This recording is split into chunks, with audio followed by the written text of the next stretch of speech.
Tuesday mornings were usually quiet at Crestview National Bank.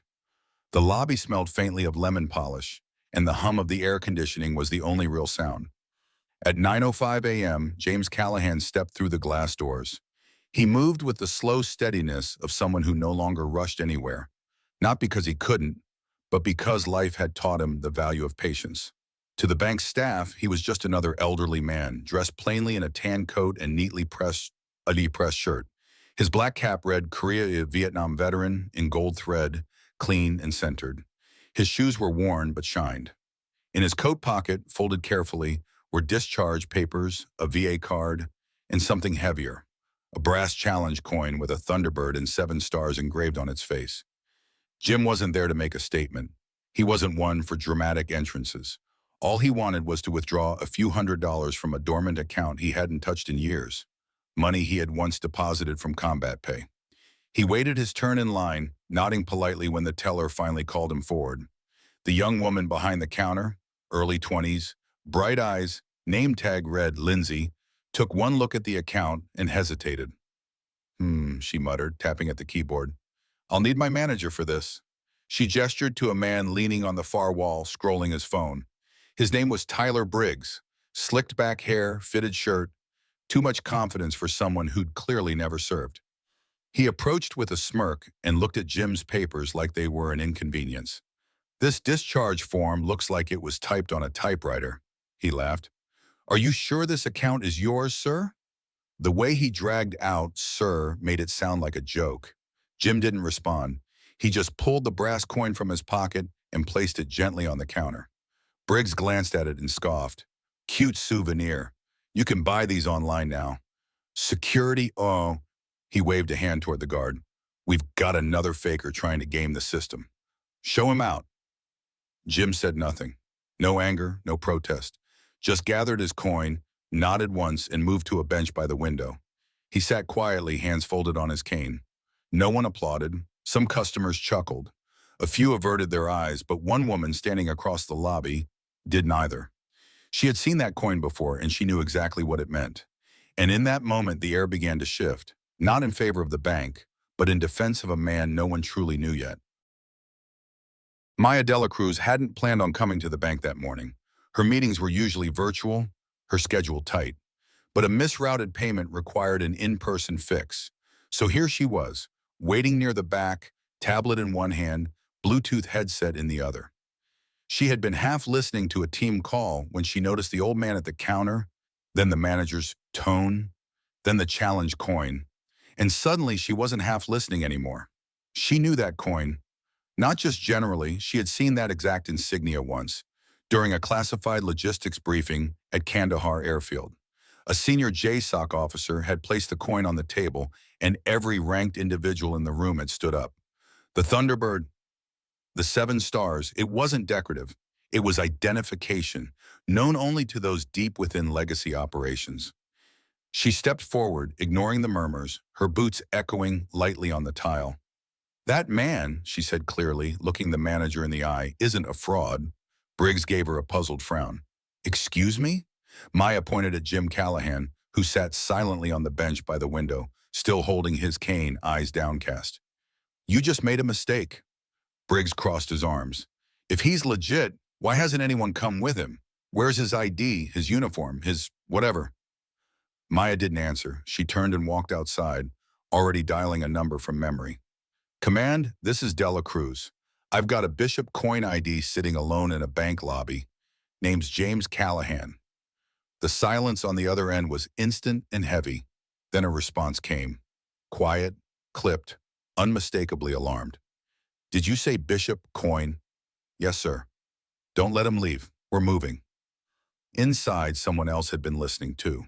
In a small office just behind the teller counter, Martin Voss, an older employee who had worked at the bank since its early days, stood up slowly. His knees ached, but something in his chest stirred. He walked to the wall where a brass dedication plaque had hung untouched for decades. It bore the names of the original military personnel who had helped transition the old base into a bank. Third row down, Lieutenant Colonel J.P. Callahan, Strategic Infrastructure Division. His eyes widened. the same man now being mocked in the building he had once helped construct. Voss picked up the phone and called a number he hadn't used in over 20 years. When a gruff voice answered, Voss simply said, "It's Callahan, Bishop Coyne, Summit Bank. He's here."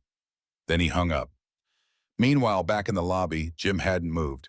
He sat like stone, one hand over the other. He wasn't checking his phone. He wasn't filming anything. He was just waiting.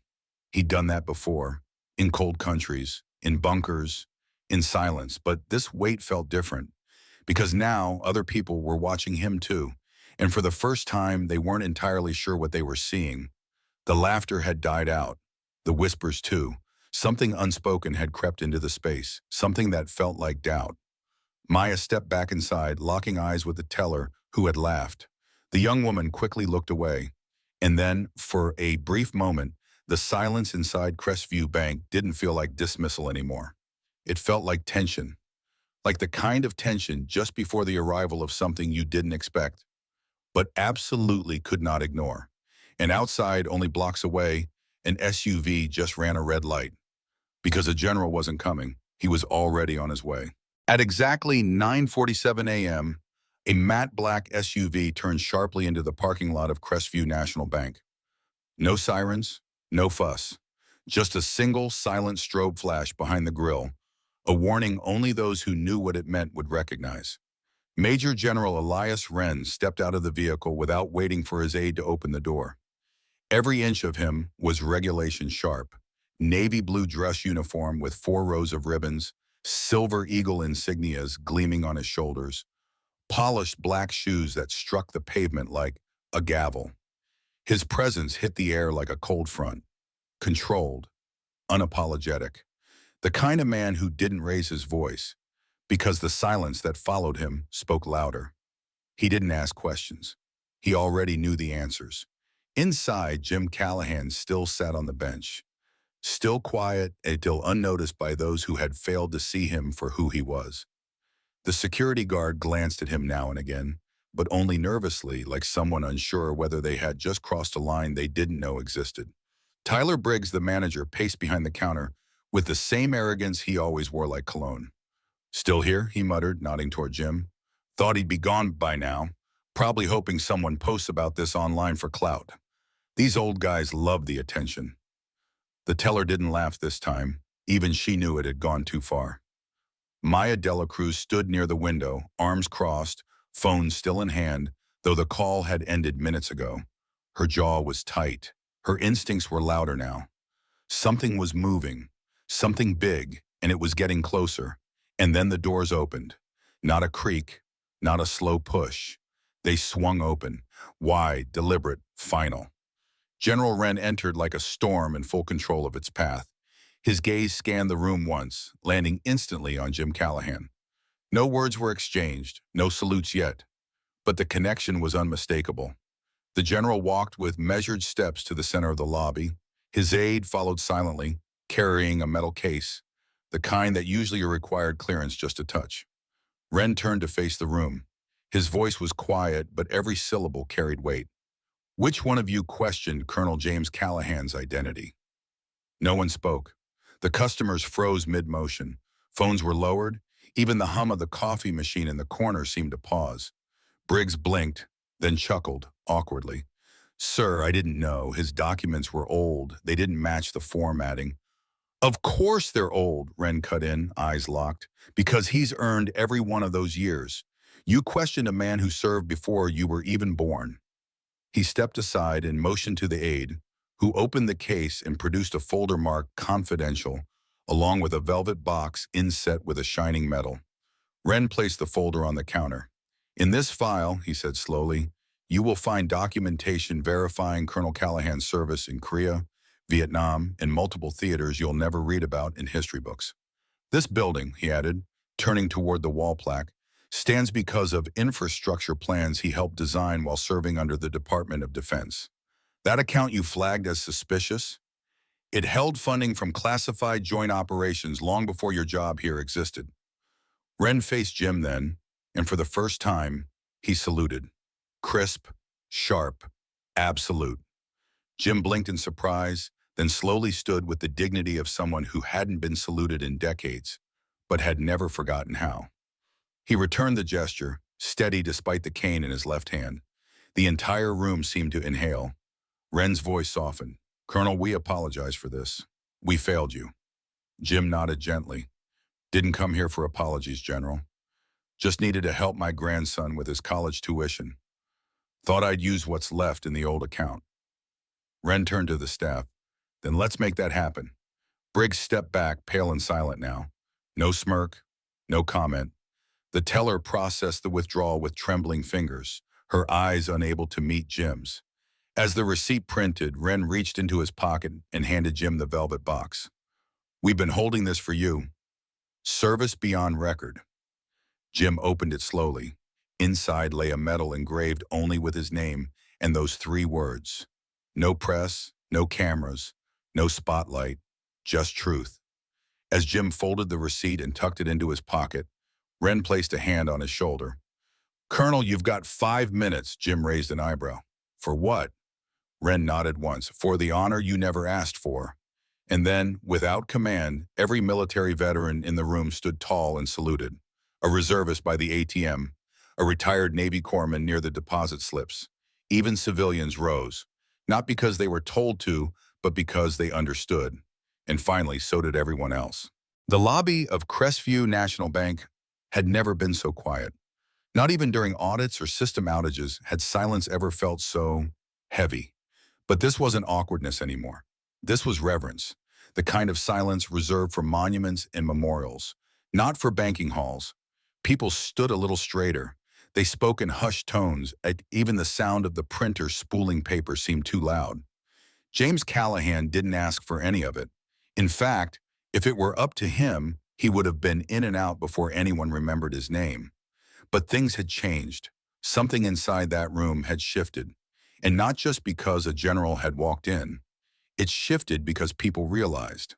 They realized how close they had come to discarding someone who had once risked everything for them. Someone who had worn the weight of war and carried it quietly, without demand, without complaint. The teller handed over the peon and a printed receipt with hands still trembling. I'm sorry, sir," she whispered. Her voice cracked. Jim didn't scold her, didn't lecture. He simply gave her a small nod of acknowledgement. No words. Not because he wasn't hurt, but because he didn't need her guilt to feel respected. He took the envelope, folded it neatly, and placed it inside his coat. Then, without flourish, he turned to leave. But General Wren stopped him again. This time not with a salute, not with an order, but with something quieter. His hand rested gently on Jim's shoulder, and for a moment they simply stood there. Two soldiers, two generations, one truth. "You reminded them," Wren said softly, "what service actually means." Jim tilted his head. "Didn't come here to remind anyone." "I know," the general replied. "That's why it mattered." Across the room, Maya Dela Cruz watched it all unfold. Her arms were no longer crossed. Instead, her hands clasped in front of her, as if witnessing something sacred. She had seen medals before, ceremonies, flag-draped coffins. But this was different. It was raw, human, unstaged. And as Jim walked toward the exit, the doors seemed to open slower, as if even they understood he deserved time, space, and dignity. Outside, the wind lifted the edge of the flag across the street. He paused, turned toward it, and gave a subtle nod. Not because anyone was watching, but because he still served in his own way, with small gestures, quiet honors, unspoken vows. General Wren remained behind a moment longer, addressing the room. "Let today be remembered," he said clearly, "not for embarrassment, but for awakening. The cost of service isn't just what happens in uniform. It's how we treat those who've worn it, especially when we think no one's watching." He turned to Tyler Briggs, the manager who now stood hunched behind the counter, expression hollow. Wren didn't shout, didn't shame. He simply said, "Remember his face." And then he left. Within minutes, most customers had quietly exited the bank. The plaque on the wall still bore the same names, but somehow the letters looked brighter, etched not just in brass now, but in memory. Later that afternoon, the bank's regional director received a call. By evening, Tyler Briggs had resigned, and by morning, a new line had been added beneath the dedication at the bank's entrance. James Callahan, Colonel, U.S. Army, honor and silence. No context, no headline, but everyone who had been there knew, and everyone who hadn't would, because some moments don't need speeches, they just need witnesses. The next morning, the sun rose gently over Crestview, casting golden streaks across the bank's stone facade. A few early customers noticed something different before they even stepped inside. A small wreath had been placed beneath the bronze plaque by the front doors. No name attached, no card, just 12 white carnations and one folded American flag, crisply tucked between the flowers. Inside, James Callahan's name was freshly engraved beneath the old dedication, but no one commented on it. Not out of indifference, but out of reverence. It had become something sacred now, something you didn't casually bring up. Like a scar, you finally understood the story behind. Jim himself never returned to the bank. He'd accomplished what he came to do, withdraw enough to help his grandson with college books and tuition, something he had promised quietly months ago during a late-night phone call. That promise had guided his steps that day. Not pride, not nostalgia, not even need, just duty. It was what had always guided him. He didn't need parades or applause. He had long made peace with being forgotten. What mattered was that he kept his word. What he hadn't expected, however, was that in keeping that promise, something small by most standards, he would remind a room full of strangers of something enormous. That real service doesn't retire. That silence can speak louder than any speech. That integrity wears no name tag. Maya Dela Cruz, days later, would share the story with her team at a defense contractors conference. Not to shame anyone, but to remind them that some heroes are still among us, walking slowly, unnoticed, until the day someone really sees them. General Elias Wren filed a personal commendation to Jim's former unit and personally ensured the medal he delivered that day would be recorded in the archives. Not because Jim requested it, but because legacy matters, especially when it has been overlooked for so long. And at the bank, employees quietly began standing when elderly veterans came in. Not because they were told to, but because now they understood. Sometimes all it takes is one man sitting quietly with a coin in his pocket and a folded piece of paper in his coat to remind a nation of its memory. If this story touched your heart, we'd be honored to have you with us. Each day we share quiet moments that remind us what still matters. You can subscribe below to join us.